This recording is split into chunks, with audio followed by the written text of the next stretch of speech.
Good news students, I hope आप सभी अच्छे होंगे। तो हम डिस्कस कर रहे हैं अपने इसमें हिस्ट्री सोशल साइंस के पार्ट में जो चैप्टर है the rise of the nationalism in Europe और rise of the nationalism in Europe, यानी यूरोप में राष्ट्रवाद का उदय।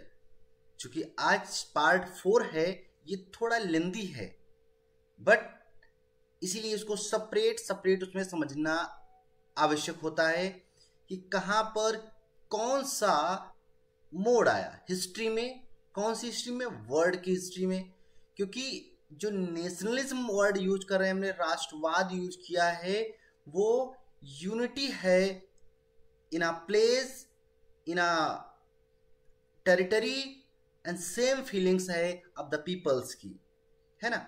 तो इस वजह से इसको हमने पहले देखा कि एक युद्ध के उस पे देखा, यानी वॉर में रिवॉल्ट के अकॉर्डिंग, जो कि फ्रांस में भी देखा हमने at the purpose of fulfil of our needs, है ना, कि नीड के आधार पर लोगों में एक रिवॉल्ट का वो हुआ, नेशनलिज्म का उदय हुआ, फिर नेपोलियन के अकॉर्डिंग हुआ। देन नेपोलियन के बाद some peoples entered in this world history and change the definition of the nationalism. Nationalism की जो डेफिनेशन है लोगों ने चेंज कर दिया और वहां पर रोमांटिज्म को ऐड कर दिया, वहां पर फोक डांस को यूज कर दिया, सॉन्ग्स को यूज कर लिया। उनकी जो सोसाइटीज हैं, अपनी सोसाइटीज के आधार पर, अपने फोकटेल्स के आधार पर उसमें देखने लगे, लैंग्वेज के आधार पर ये क्या किए, नेशनलिज्म को आगे बढ़ाते रहे। पर फाइनल मोटो जो था वो हर एक व्यक्ति का ये था कि इंडिपेंडेंट होना है, स्वतंत्र होना है, किससे, फॉर द मोनार्की, यानी मोनार्की से जो है उनको फ्रीडम पाना है ना, अपने जो है फंडामेंटल राइट्स के अकॉर्डिंग अपनी लाइफ को सरवाइव करना है ना। तो ये चीज जो थी ये लोगों में पनपती जा रही थी कंटिन्यूअस। तो इसी पर्पज से जो आज पार्ट वो 4th है, आज हम देखेंगे कि कैसे हार्डशिप आई वहां पे। हार्डशिप है ना, कहाँ हम बात करेंगे। तो इस वजह से हार्डशिप को देखेंगे और हार्डशिप के आधार पर, है ना। तो पार्ट 4 में हार्डशिप, कठिनाई, और इसको हम बात करेंगे। नाउ हमने इमेज फ्रेडरिक सोरियो की देखी, उनके आधार पर उनका जो ओटोपियम था, यानी उनका जो विजन था 1848 में जो उन्होंने बनाया था कि क्या क्या क्यों होगा, उसके आधार पर हमने देखा, है ना। फिर हमने नेशनलिज्म की डेफिनेशन, उनके ओटोपियम्स को समझा, what is nationalism in the Renan के अकॉर्डिंग बात की हमने, और अकॉर्डिंग ऑफ द नेशनलिज्म कैसे हुए कम्युनिटी के आधार पर, उनकी कॉमन आइडेंटिटी के आधार पर, है ना। और कॉमन फ्लैग के ये देखा हमने, रिवॉल्ट को देखा, फ्रेंच के उसको समझा हमने, है ना, फ्रेंच रिवोल्यूशन के आइडिया को समझा, और उसमें जो कुछ इमेजेस थी, जो कबन क्लब क्या होता है, नेपोलियन कोड को देखा मैंने इसमें। राइन का डाकिया जो है लाइफस्टीन, ये नेपोलियन की इमेज थी जो 1813 की थी, जिसमें जो डाक गिर रहे हैं वो उनकी टेरिटरी जो है वो जीती थी, वो खोते जा रहा है। तो राइज ऑफ द नेशनलिज्म हमने यहाँ पर स्टार्ट किया था। यूरोपियन सोसाइटी को देखा था जो कि डिवाइडेड थे upper class and lower class, and then new emerging class था, यानी नया जो क्लास इमर्ज हो, मतलब उसका उद्भव हो रहा था, एरिस्टोक्रेसी, अभिजात वर्ग था, और मध्यम वर्ग के लोग थे। और मध्यम वर्ग, अभिजात वर्ग में वो लोग आते थे जो पढ़े लिखे थे, जो प्रोफेसर्स थे, है ना, जो शिक्षित थे, एजुकेटेड पर्सन्स आते थे। वो किसी भी अपर हो या लोअर क्लास, डजेंट मैटर, है ना। तो व्हाट द लिबरल नेशनलिज्म, अब उदारवादियों का नेशनलिज्म में क्या था योगदान, उसको हमने देखा था। क्योंकि नेपोलियन के बाद फिर शांत हो गए थे, और इस तरह से उनकी मीटिंग्स की बात की थी हमने। और न्यू कंजर्वेशन आफ्टर 1815, जब नेपोलियन हार गया, उसके बाद फिर से जो कंजर्वेटिव पर्सन्स थे उन लोगों ने कैसे नेपोलियन बोनापार्ट से एक जो वियना ट्रीटी के आधार पर कैसे बोला कि बुर्बो राजवंश फिर से आएगा, फ्रांस को सीमित कर दिया जाएगा, जिसकी टेरिटरी मतलब जिसका क्षेत्र, जिसका देश जीता है उसको वापस करना पड़ेगा, और वही पुरानी चीजें वापस आएंगी, और कोई भी पर्सन कंजर्वेटिव के खिलाफ कुछ बोलेगा नहीं, कुछ लिखेगा नहीं, क्योंकि इस पे लिखेगा तो सेंसरशिप बना दिया गया था। इसी तरह से अगर लिखेगा तो उसको जेल में डाल दिया जाएगा, है ना। और जो कब्जा था वो पर्शिया का, ऑस्ट्रेलिया का, इन सब का फिर से बता दिया गया कि ऑस्ट्रिया का उत्तरी जर्मनी पे हो जाएगा, उत्तरी इटली पे हो जाएगा। इस तरह से फिर से जो जिसके किंगडम्स थे वापस कर दिए गए थे, है ना। तो इस तरह पूरा रिजाइम आ गया था। फिर रिवोल्यूशनरीज का फिर से उदय होता है और वो लोग फिर से आते हैं अपने समक्ष, मतलब उसमें समझो एक्शन में। और जिसकी हेड थे जेजिप मेज़नी भी कहते हैं, मेज़नी भी कहते हैं, है ना, जो कि जेनोवा में इनका बर्थ हुआ था 1807 में। इन्होंने 2 सीक्रेट सोसाइटीज बनाई थी, जिसमें फर्स्ट यंग यूरोप थी, यंग यूरोप और यंग इटली थी, है ना। ये एक सीक्रेट एजेंट हुआ करते थे। नाउ फिर हमने यहाँ पर जेजिप मेज़नी के बारे में देखा था, और इनके बारे में मेटरनिख कहा करते थे कि most dangerous enemy of our social order, लेकिन ऐसा नहीं था, क्योंकि जो मेटरनिख थे वो कंजर्वेटिव के उसमें देखे जाते थे, ठीक है। अब एम क्या था जो इन सोसाइटीज का, कि रिवोल्यूशन को फिर से फॉर्म करना है और लोगों के इंटरनल मोटिवेट करना है for the as a nationalism के खिलाफ, एज अ नेशन स्टेट के लिए उनको मोटिवेट करना है। Now age of the revolution 1830 to 1848 को देखा था, क्रांतियों का जो युग था। इसमें लुइस फिलिप को बुर्बो जो डायनेस्टी थी कहाँ की, फ्रांस की, उसको हटा के फिर से लुइस फिलिप को रख दिया गया था, है ना। जुलाई रेवोल्यूशन उसी को कहते हैं, क्योंकि जुलाई में ही हुआ था। देखो यहाँ पर लिखा ना 1930, जुलाई 1930 में हुआ था, तो 1930 में वहाँ को बनाया गया था, ठीक है। फिर हम नेपोलियन जो ट्रीटी ऑफ कॉन्स्टेंटिनोपोलिस को देखा था। ये एक बहुत बड़ा साम्राज्य हुआ करता था, जो कि बहुत दिनों के बाद ऑटोमन एम्पायर के द्वारा जीत लिया गया था, है ना। तो लेकिन इसको ये इतना अभेद्य बना हुआ था, इसका देखो मैं वीडियो सेपरेट लाऊंगा और उसको बताऊंगा, ठीक है। नाउ फिर हमने देखा था ऐसे फिर एथेंस बन चुका था, यानी ग्रीक अपने स्वतंत्र हो चुका था, यानी 1832 में, है ना। मतलब 1832 में पूरा ग्रीस जो है, ग्रीस, यूनान, एथेंस उसकी राजधानी है ना। तो अगर ग्रीस आ जाए और ये यूनान आ जाए तो एक ही होता है, हिंदी में यूनान, उसको ग्रीस, कंफ्यूज मत होइएगा, है ना। यही एग्जामिनर यही सबकी वो होती है ना, ठीक है। Now रोमानी Kalpana, romanticism, imagination and national feelings को हमने यहाँ पर देख लिया था। पॉलिश लैंग्वेज के आधार पर पोलैंड के लोग, ठीक है ना, ये लोग जीवित रहना चाहते थे। और साथ में अगर हम बात करें कौन सी, कि यहाँ पर आपको दिख रहा है 2 चीजें, यहाँ मजूरका एंड पोलोनेज, ये तो डांस के फॉर्म्स हुआ करते थे, है ना। पॉलिश जो थी वो लैंग्वेज है, ओके। नाउ उसी का यहाँ पर चित्रण किया गया है ना। नाउ अब सबसे जरूरी आता है मेजर मोमेंट्स इन जर्मनी।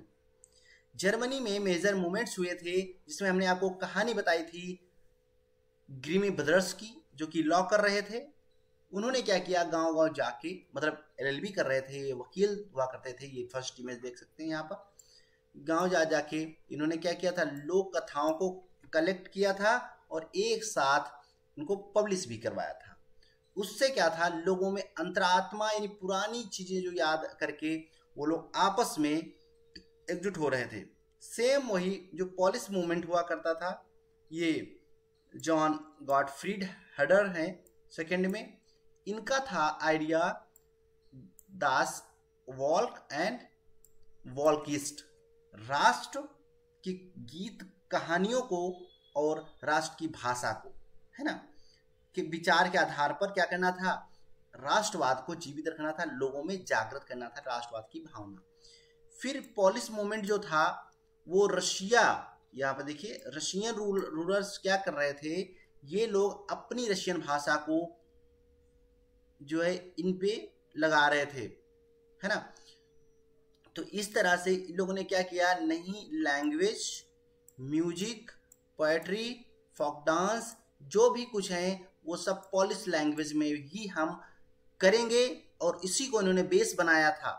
कौन, जब इंग्लैंड से रशिया से अगर हम बात करें पोलैंड, है ना, क्योंकि पोलैंड को रशिया में दे दिया गया था, और वहां से क्या हुआ था कि अब पोलैंड को स्वतंत्र होना था, तो वो अपनी भाषा, अपनी धर्म, अपने उसमें नहीं छोड़ रहा था, उसे ही मेन एम बना रखा था, उद्देश्य बना रखा था, किसका, नेशनलिस्टिक जो है फीलिंग्स का लोगों के अंदर, पोलैंड के लोगों के अंदर, कि हम रशियन को फॉलो नहीं करेंगे, रशियन लैंग्वेज नहीं मानेंगे, रशियन वो म्यूजिक नहीं करेंगे, रशियन भाषा में हम जो भी करेंगे वो सब पॉलिश लैंग्वेज में करेंगे, क्योंकि जो हमारी पोलैंड की भाषा है।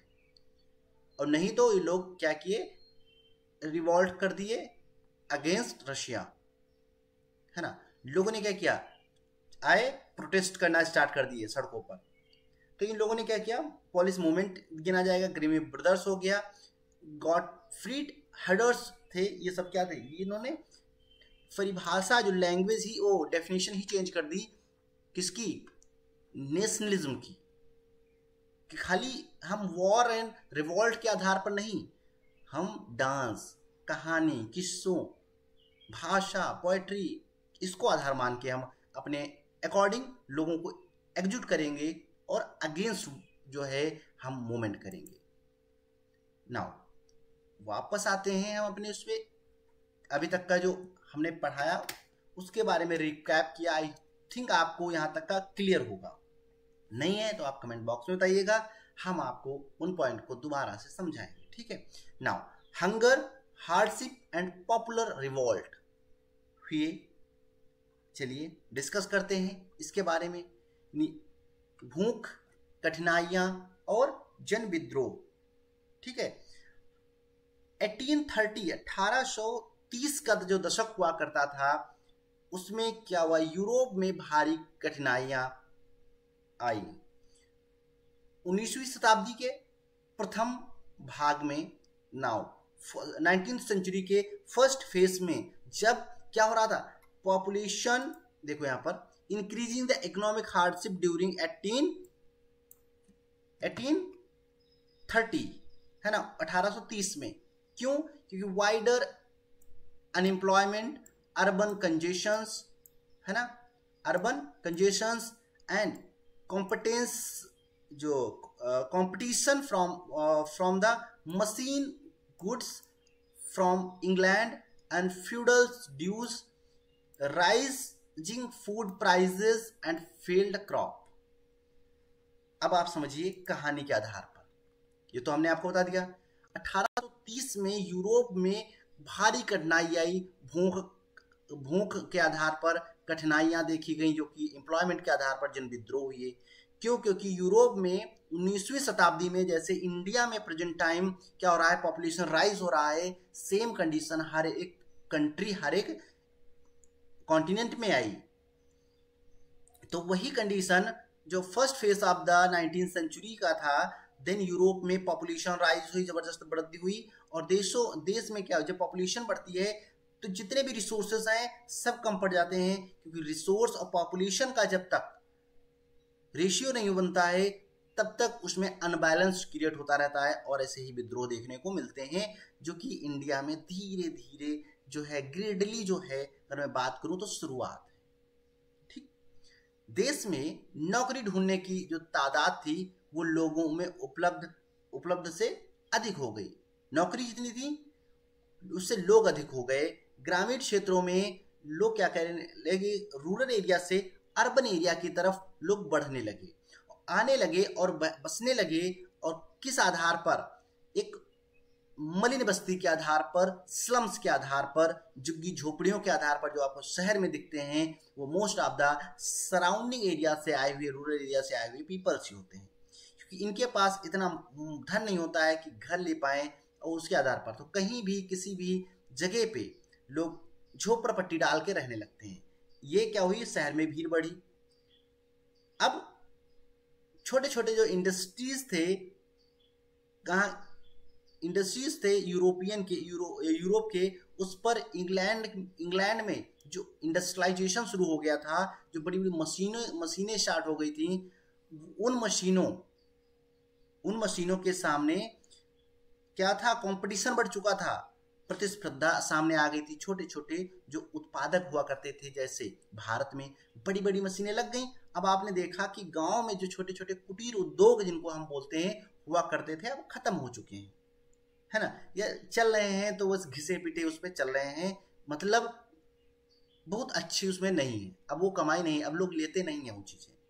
अब लोग दीपावली पे मोमबत्ती यूज कर लेंगे, ना कि वो छोटी छोटी जो दियारियां, क्या जो भी दियारियां बोलते हैं या जो भी बोलते हैं, छोटी छोटी जो प्यालियां होती हैं, उनको लोग यूज नहीं करते हैं, उनमें लोग दिया नहीं दीपक जलाते हैं, है ना। तो इससे आप आइडिया लगा सकते हो, ठीक है। इस तरह से क्या हुआ, अब लोग आसान चीजें, पहले कपड़े की सिलाई, वो सब छोटे छोटे जो टेलर्स हुआ करते हैं वो कर लेते थे, अभी बड़े बड़े सब लोग करने लगे हैं, उस पर जाने लगे हैं, है ना।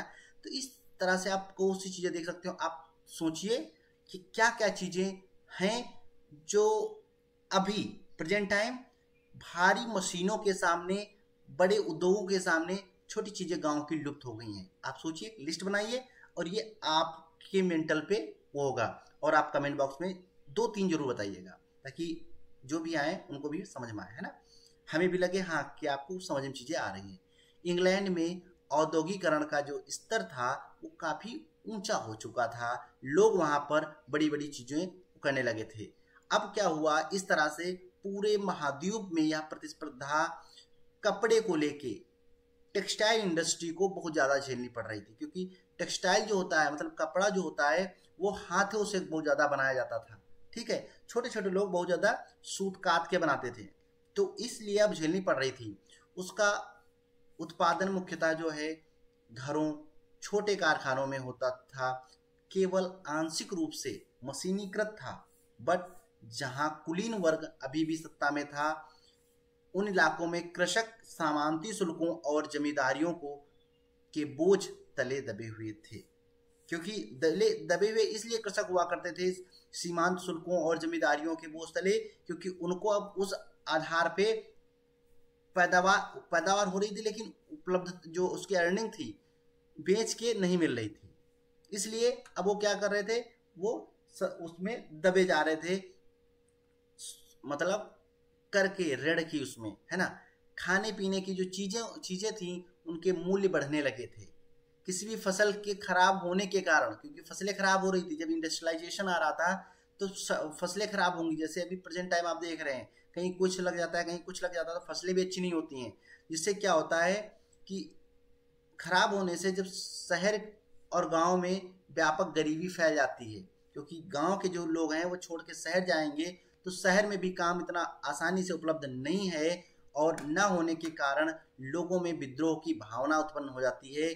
और ऐसी ही भावना, जो भावना उत्पन्न हो जाती है, ऐसी ही भावना ये आप देख पा रहे हैं, ये एक इमेज है जो कि किसानों का विद्रोह है, किसानों का जो आंदोलन है अगेंस्ट द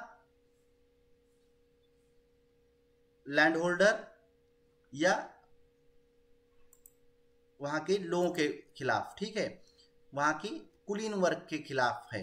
क्योंकि ये 1848 में का जो 48 का जो साल था, इसमें खाने पीने की बहुत कमी हो गई, व्यापक बेरोजगारी आ गई सामने, यानी अनएम्प्लॉयमेंट बढ़ गया। तो ये लोग कहाँ की, पेरिस में लोग सड़कों पर उतर आए और जगह जगह विद्रोह करने लगे। इस तरह से क्या हुआ था, लुइस फिलिप जो थे पहले बैठे हुए थे सरकार में, मतलब गद्दी पे, उनको मजबूरन देश छोड़ के भागना पड़ा। इस तरह से राष्ट्रीय सभा, नेशनल असेंबली ने एक गणतंत्र की घोषणा करते हुए 21 वर्ष से ऊपर सभी वयस्क पुरुषों को मताधिकार प्रदान किया और काम के अधिकार की गारंटी दी गई। ठीक है, रोजगार उपलब्ध कराने के लिए राष्ट्रीय कारखाने स्थापित किए गए, जो कि पब्लिक सेक्टर में किए गए। 1848 के किसान विद्रोह में अब आपसे एग्जाम में पूछेगा किसान जो कृषक विद्रोह था किस वर्ष हुआ था, 4 ऑप्शन दे देगा, 1848, 1850, 1862, 1838। तो आपको लगाना होगा 1848, ये याद रखना है। क्यों लुइस फिलिप किन मजबूरियों के द्वारा भागा था? क्योंकि वहां पर अनएम्प्लॉयमेंट और खाने पीने की बहुत कमी हो गई थी, जिससे कृषकों ने क्या किया था, विद्रोह कर दिया था, इस वजह से भागना पड़ा, है ना। तो इस तरह से याद रखना पड़ेगा आपको क्वेश्चन। तो इससे पहले 1845 में सिलेशिया में बुनकरों ने उन ठेकेदारों के खिलाफ विद्रोह कर दिया था जो उन्हें कच्चा माल देकर निर्मित कपड़ा लेते थे, परंतु दाम बहुत कम थे। पत्रकार विल्हेम वोल्फ ने सिलेशिया के एक गांव की घटना को बयान किया है, घटना को बताया है कि उस गांव में सूती कपड़ा बुनने का जो व्यवसाय सबसे व्यापक है, श्रमिकों की जो हालत बहुत खस्ता हो चुकी थी और काम के लिए बेताब लोगों का फायदा उठाकर ठेकेदारों ने बनाए जाने वाले माल की कीमतें गिरा दी थी, है ना, जो आप प्रेजेंट टाइम में आप इंडिया में देखते हो। इसी तरह से तो उसी टाइम ये जो भीड़ आप देख रहे हो, 4 जून को दोपहर 2 बजे बुनकरों की एक भीड़ अपने घरों से निकली और निकलकर 2 कतारों में चलते हुए ठेकेदार की कोठी पर पहुंची थी, है ना।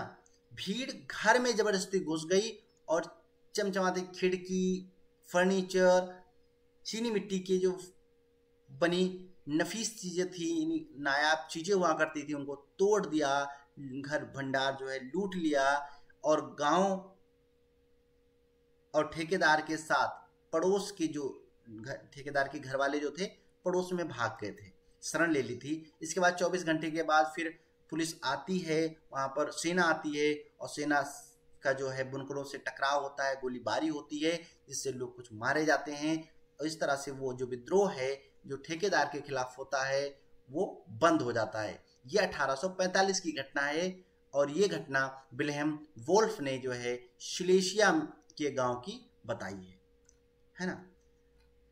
तो इस तरह से आपका ये जो विद्रोह है, इस विद्रोह के बाद लुइस फिलिप हट जाते हैं और 1848 के बाद फिर से पेरिस में गणतंत्र की स्थापना होती है।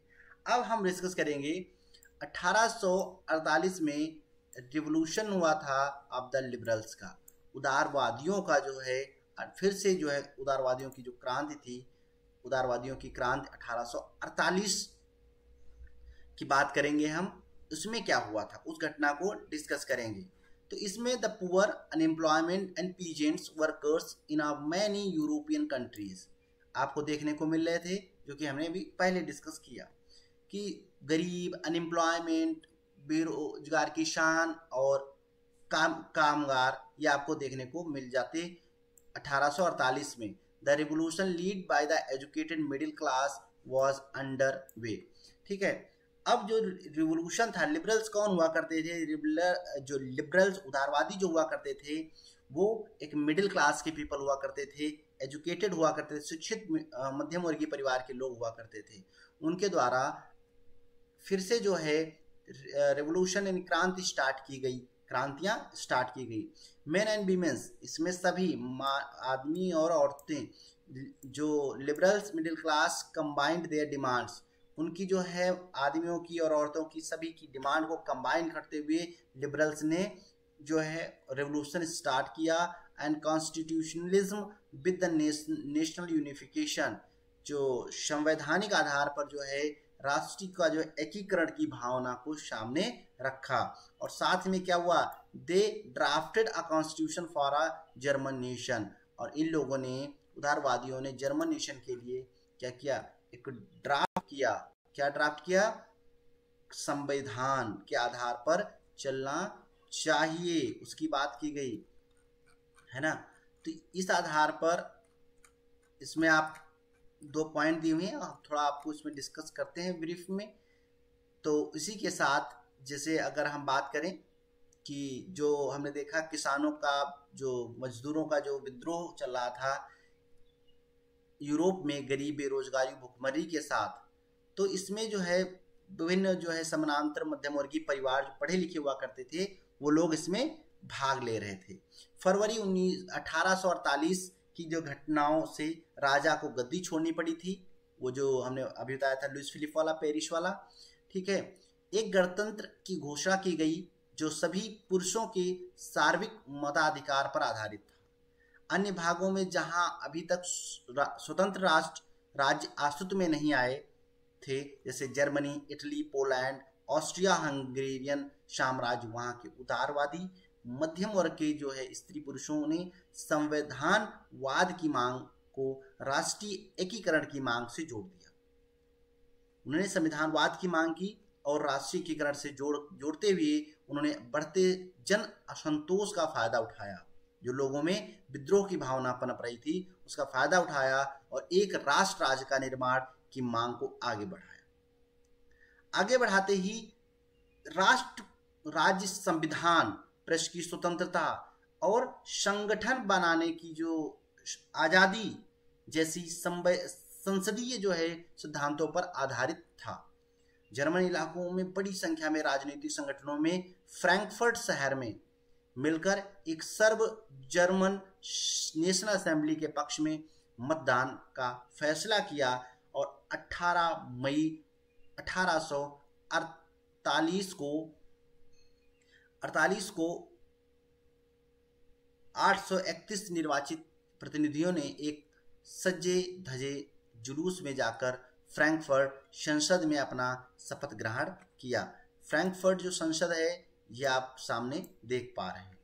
इसमें क्या किया, इसमें इन लोगों ने शपथ ग्रहण की, है ना, शपथ ग्रहण की और साथ में यहाँ पर संसद सेंट पॉल चर्च में आयोजित हुई। अब संसद कहाँ आयोजित हुई थी? सेंट पॉल चर्च, नाम याद रखिएगा। फ्रैंकफर्ट संसद जो थी वो सेंट पॉल चर्च में आयोजित की गई थी और उन्होंने एक जर्मन राष्ट्र के लिए एक संविधान का प्रारूप तैयार किया और इस राष्ट्र अध्यक्ष की अध्यक्षता एक ऐसे राजा को सौंपी गई जिसे संसद के अधीन रहना था। लेकिन प्रतिनिधियों ने प्रशा के राजा जो मैटरनिक विल्हेम चतुर्थ को ताज पहनाने की पेशकश की गई थी वहां पर, लेकिन उसमें लोगों में, राजाओं में अविश्वास अस्वीकार का जो प्रस्ताव था वो हो गया, सामने देखने को मिला, साथ दिया और निर्वाचित सभा के विरोधी थे उन लोगों ने इसको अस्वीकार कर दिया जो निर्वाचित सभा के विरोधी थे। जहां कुलीन वर्ग और सेना का अधिकार बढ़ गया, विरोध बढ़ गया, वहीं संसद का सामाजिक आधार कमजोर हो गया। संसद के मध्यम वर्गों का प्रभाव अधिक था जिन्होंने मजदूरों और कारीगरों की मांग का विरोध किया, जिससे उनका जो है समर्थन खो बैठे। इस तरह से फिर से वहां पर सेना बुलाया गया और असेंबली भंग होने पर मजबूर कर दिया गया था। उदारवादी आंदोलन के अंदर महिलाओं को राजनीतिक अधिकार प्रदान करने का मुद्दा विवादास्पद बन गया था, क्योंकि महिलाओं को कोई राजनीतिक अधिकार नहीं प्राप्त थे। आंदोलन में वर्षों से बड़ी संख्या में महिलाओं ने सक्रिय रूप से भाग लिया था। महिलाएं क्या करती थी, वहां अपने राजनीतिक और संगठन स्थापित किया और अखबार शुरू किए और राजनीतिक बैठकों और प्रदर्शनों में शिरकत की थी। बावजूद उन्हें असेंबली के चुनाव के दौरान मताधिकार से वंचित कर दिया गया था। जब सेंट पॉल चर्च में फ्रैंकफर्ट संसद की सभा आयोजित की गई थी तब महिलाओं को सिर्फ बैठ के देखने की हैसियत से एक दर्शक के रूप में उनको बुलाया गया था, खड़ा रखा गया था। इस तरह से रूढ़वादी ताकतें 1848 में उदारवादी आंदोलनों को दबा पाने में कामयाब हुई, किंतु वे पुरानी व्यवस्था बहाल नहीं कर पाई। राजाओं को यह समझ में आना शुरू हो गया था कि अब उन्हें सिर्फ समाज के आधार पर, मतलब जो राजशाही, जो उनके मोनार्की के आधार पर जो बने हुए कानून थे उनके आधार पर राज्य करना संभव नहीं है। तो उदारवादी और राष्ट्रवादी क्रांतिकारियों को रियायत देकर, है ना, कुछ छूटे देकर क्रांति और दमन के चक्र को समाप्त किया जा सकता था।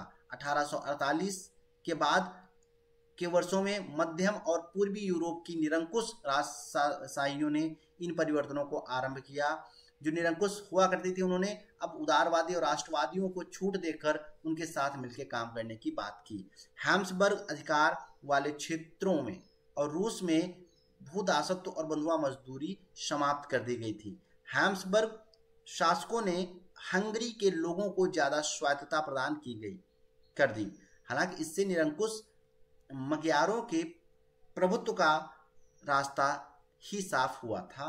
इस तरह से क्या हुआ, लोगों ने क्या किया, यहाँ पर पहले गरीबी, बेरोजगारी और ये सब सामने देखने को मिलता है।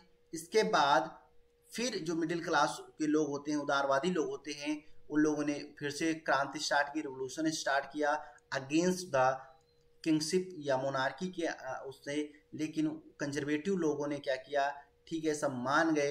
एक संसद बनी, संसद बनने के बाद इन लोगों ने जो चुनाव किए गए, ठीक है, चुनाव के बाद इन लोगों को संविधान में एक जो फ्रैंकफर्ट संसद आप देख पा रहे हैं यहाँ पर सामने, उसमें लाया गया और शपथ ली गई। और शपथ में महिलाओं ने सदैव भागीदारी की, लेकिन उनको क्या हुआ, उनको उनको किसी प्रकार की कोई अधिकार नहीं दिए गए। उनको सिर्फ एक दर्शक के रूप में बुला लिया गया। ठीक है, खड़े होकर आप देख सकते हो। लोगों ने शपथ तो ले ली। शपथ लेने के बाद जो कंजर्वेटिव लोग हुआ करते थे उन लोगों ने कहा, विरोध किया किसका, कि कोई एक, क्योंकि इन लोगों ने सोचा कि एक सामान्य प्रधानमंत्री के आधार पर, प्रधानमंत्री के समान किसी को रखा जाए जो इस पूरे उसको चला सके, मतलब एक होना चाहिए शासन के आधार पर। लेकिन इन लोगों ने विरोध किया। विरोध करने के साथ फिर से यहाँ पर वो चीजें सब समाप्त हो गई। कोई संसद नहीं बनी, कुछ भी नहीं बना। लेकिन अब लोगों ने क्या सोचा कि ऐसे अब संभव नहीं है अपनी जो अपनी राज्य को चला पाना, अपनी राजाशाही को बरकरार रखना। अब कंजर्वेटिव और नेशनलिस्ट जो हुआ करते थे उनको छूट देना इन लोगों ने स्वीकार किया। तो हैब्सबर्ग ने जैसे छूट दी, ठीक है, रूस ने जैसे फ्यूडल सिस्टम को समाप्त कर दिया, है ना। इस तरह से लोगों ने साम्राज्य को समाप्त, मतलब कुछ चीज़ों को समाप्त करके अब जैसे उदारवादी सोचते थे उसी तरह ये लोग भी सोचकर उदारवादियों के साथ चाल चलते हुए अपनी जो है राजाशाही या अपनी मोनार्की को बरकरार रखने के लिए ये लोग उसी तरह से काम करने लगे थे, है ना। तो आई होप आपको अभी तक का जो सेशन है वो समझ में आ गया होगा कि क्रांतिकारियों का क्या हुआ। अब इसी से आगे जब हम पढ़ेंगे तो अब जर्मनी का यूनिफिकेशन देखेंगे, क्योंकि यहाँ तक हमने देखा कि कैसे क्रांतिकारियों को जो है छूट मिलने लगी। लोगों ने क्या किया, पहले एकदम क्या हुआ करते थे, बहुत कठोर हुआ करते थे कि नहीं हम उनको दबाएंगे, मारेंगे और इनको जेल में डाल देंगे उदारवादियों को। लेकिन अभी ऐसा नहीं हुआ। अब लोग जो है उदारवादियों का समर्थन करने लगे और उन्हीं के आधार पर क्या हुआ, लोग राजाशाही जो है किंगशिप चलाने के लिए अवेयर होने लगे। ठीक है, तो इस तरह से अब हम देखेंगे unification of Germany, unification of Italy, और फिर ये चैप्टर है जो ओवर हो जाएगा। आज का यहीं तक। Thank you so much. I hope आपको क्लास अच्छा लगा।